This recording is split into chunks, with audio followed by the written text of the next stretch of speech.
السلام علیکم ورحمۃ اللہ وبرکاتہ۔ مفتی صاحب ہمیں اس مسئلے سے روشناس کرائیں، موذی جانوروں کو زندہ جلانا کیسا ہے؟ بسم اللہ الرحمن الرحیم۔ سوال پوچھا ہے کہ موذی جانوروں کو جلانا کیسا ہے۔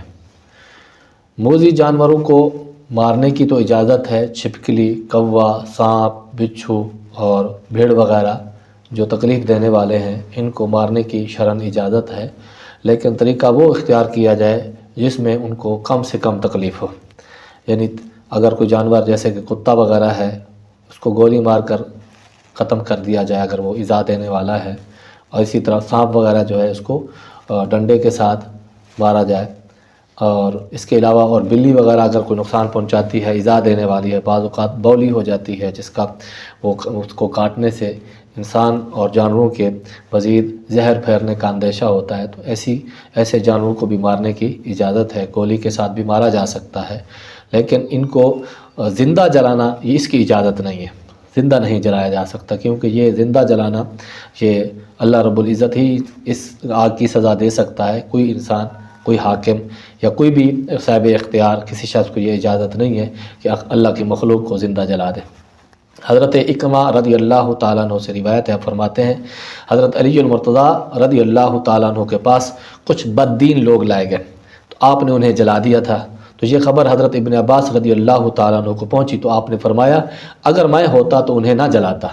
حضور صلی اللہ علیہ وآلہ وسلم کے منع فرمانے کی وجہ سے فرمایا کسی کو اللہ تعالیٰ کا عذاب نہ دو،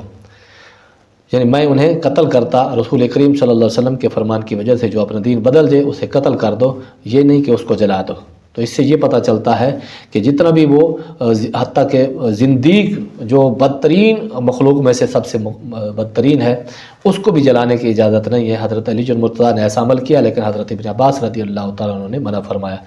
تو یہ اسی طرح اگر کوئی علماء یہ فرماتے ہیں کہ اگر کسی طرح کا شرعی چیز ایسی ہو جس کو کسی طرح بھی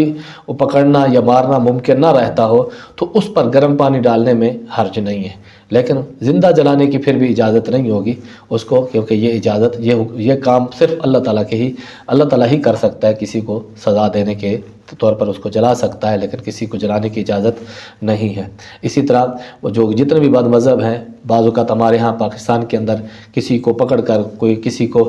غساخ رسول کا لیبل لگا کر یا کس طرح کے اور باتیں کر کے اس کو جلا دیا جاتا ہے، یا چوروں کو پکڑ کر اس کو جلا دیا جاتا ہے، تو جلانے کی ہرگز اجازت نہیں ہے، کیونکہ یہ سزا اللہ تعالیٰ ہی دے سکتا ہے، کسی انسان کے لیے اس کی اجازت نہیں ہے۔ ہاں جو چور پکڑے جاتے ہیں اس کو پکڑ کے قانونی جو ادارے ہیں ان کے حوالے کیا جائے، ڈاکو پکڑا جاتا ہے ان کو پکڑ کر جو ادارے ہیں گورنمنٹ کے جو سیکورٹی ادارے ہیں ان کے حوالے کیا جائے، اس طرح اتنا تو کر سکتے ہیں، لیکن ان کو جلانا یا ان کے اعضاء ختم کرنا یا اس کو مار کر پھر جلا دینا یا اس کو گھسیٹنا، اس کی اجازت شرعاً نہیں ہے۔ اسی طرح جو اللہ کے مخلوق ہے حشرات الارض میں سے جو زمین میں چلتے پھرتے چرند پرند وغیرہ باقی چیزیں ہیں، اگر یہ ایذا دیتی ہیں تو ان کو جلانے کی بھی اجازت نہیں ہے۔ ان کو اگر ایذا دیتی ہیں تو ان کو مار سکتے ہیں، ایک ایسی ضرب ماریں کہ وہ جلد ختم ہو جائے، جیسے کہ چھپکلی کے بارے میں نبی علیہ السلام نے ارشاد فرمایا، آپ مفہوم حدیث پاک ہے کہ آپ نے ارشاد فرمایا کہ مجھے بخاری کے اندر بھی حدیث پاک موجود ہے، ترمذی کے اندر بھی موجود ہے، آپ نے ارشاد فرمایا مفہوم حدیث یہ ہے کہ اگر چھپکلی گھر میں ہو تو اس کو ایک ایسی ضرب لگائی جائے کہ وہ ایک ہی ضرب کے اندر ختم ہو جائے، دوسری ضرب لگانے کی ضرورت نہ پڑے، تو ایسے شخص کو 2 رکعت نماز نفل کا ثواب بھی ہوگا، کیونکہ جو چھپکلی ہے اس کے اندر زہر ہوتا ہے۔ اسی طرح اور دیگر چیزیں بھی جو ایذا دینے والی ہیں جب تک ایذا نہ دیں تو ان کو ختم نہیں کیا جا سکتا، جب ایذا دینا شروع ہو جائے تو لوگوں کو تکلیف دے، بچوں کو تکلیف دے، مال ضائع کر دیں، یا پھر کوئی چیز گھر کے اندر تکلیف دے والی چیز اس کو چیز موجود ہو اور اندیشہ ہو کہ کسی وقت بھی جو نقصان پہنچا سکتی ہے تو اس کو مارنا جائز ہے، لیکن اس کو جلانے کی اجازت نہیں ہے۔ واللہ تعالی عالم بالصواب۔